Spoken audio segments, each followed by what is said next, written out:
Ayer platicábamos un poco sobre este tema de Moody's y cómo se hundió la calificación de Pemex.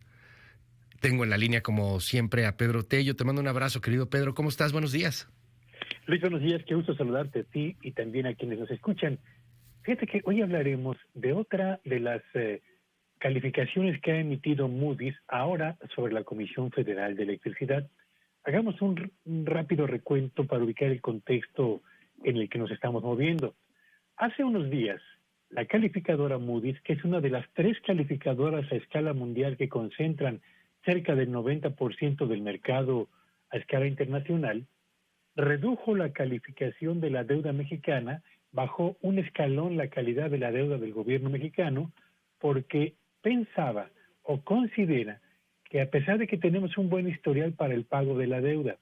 no obstante que el gobierno de México ha mantenido en equilibrio las finanzas públicas y a pesar también de que ha podido cumplir con el compromiso de mantener a raya el crecimiento de la deuda gubernamental, lo cierto es que se percibe una vulnerabilidad potencial en las finanzas del gobierno federal, lo que compromete en alguna medida la propia calidad del papel de deuda que emite a los mercados internacionales y consecuentemente la capacidad y la certeza de pago en tiempo y forma. Después de bajar un escalón la calidad de la deuda mexicana, Moody's decide bajar otra vez o hundir más que bajar la deuda o la calidad de la deuda de Pemex, llevándola a los terrenos de papel de deuda altamente especulativo, es decir, con un nivel de incertidumbre sobre el pago del capital y de los intereses de quien decida comprar esos papeles, que es francamente muy elevado. Y finalmente, tras el análisis de la trayectoria de los números del ambiente nacional y de la dependencia que tiene la Comisión Federal de Electricidad en relación con los apoyos provenientes del gobierno federal, Moody's también decidió reducir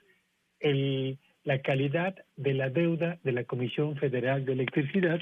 señalando en este último caso que es fundamentalmente por el desempeño financiero que ha tenido esta empresa desde el año 2018 hasta la fecha y lo que se espera habrá de ocurrir en los próximos 18 meses, es decir, hasta el cierre del 2024,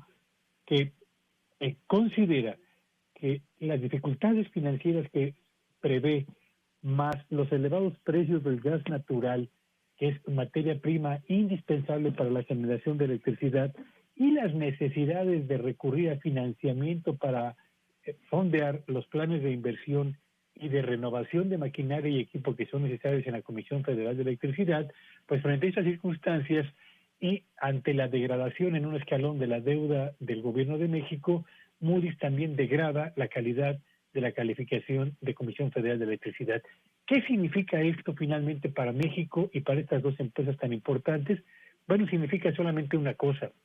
que cuando el gobierno de México, Petróleos Mexicanos y la Comisión Federal de Electricidad decidan colocar en los mercados financieros papel de deuda, es decir, un título de deuda a cambio del cual van a obtener recursos, la tasa de interés que tendrá que pagar el gobierno de México, Petróleos Mexicanos y la Comisión Federal de Electricidad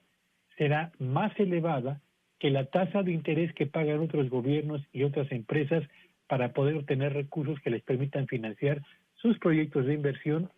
o aquellos planes de expansión que tienen pendientes. Y eso significa simple y sencillamente que costará más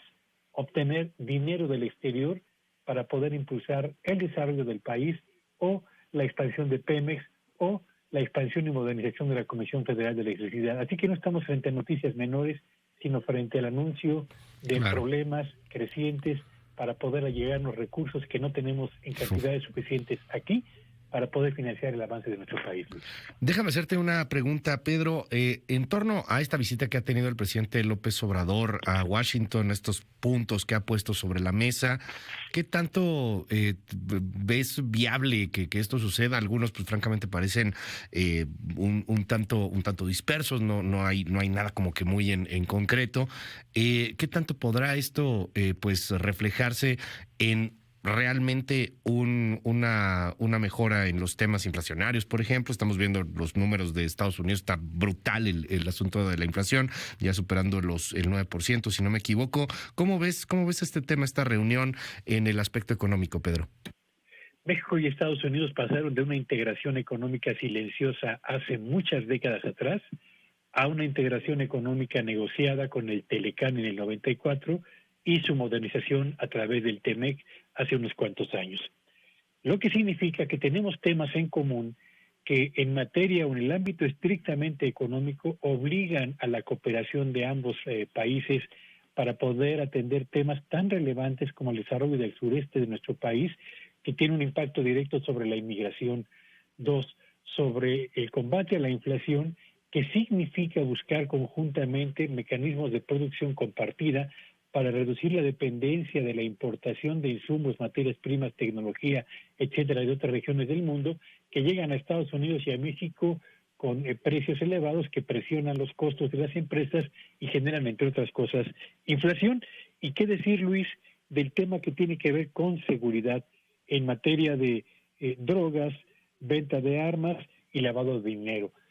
¿Qué cabe esperar de la reunión del día de ayer? Yo creo que más allá de los discursos de buena voluntad de ambas partes y de las propuestas que presentó el gobierno de Andrés Manuel López Obrador, no espero ni anuncios espectaculares en materia de inversión, ni proyectos de cooperación binacional que en materia económica impulsen significativamente el avance del país. Creo que más bien la reunión de ayer buscaba restablecer el puente de cercanía y entendimiento entre dos países que se necesitan independientemente de los problemas que entre ellos existen. Gracias, Pedro. Te mando un abrazo y te seguimos en tu red.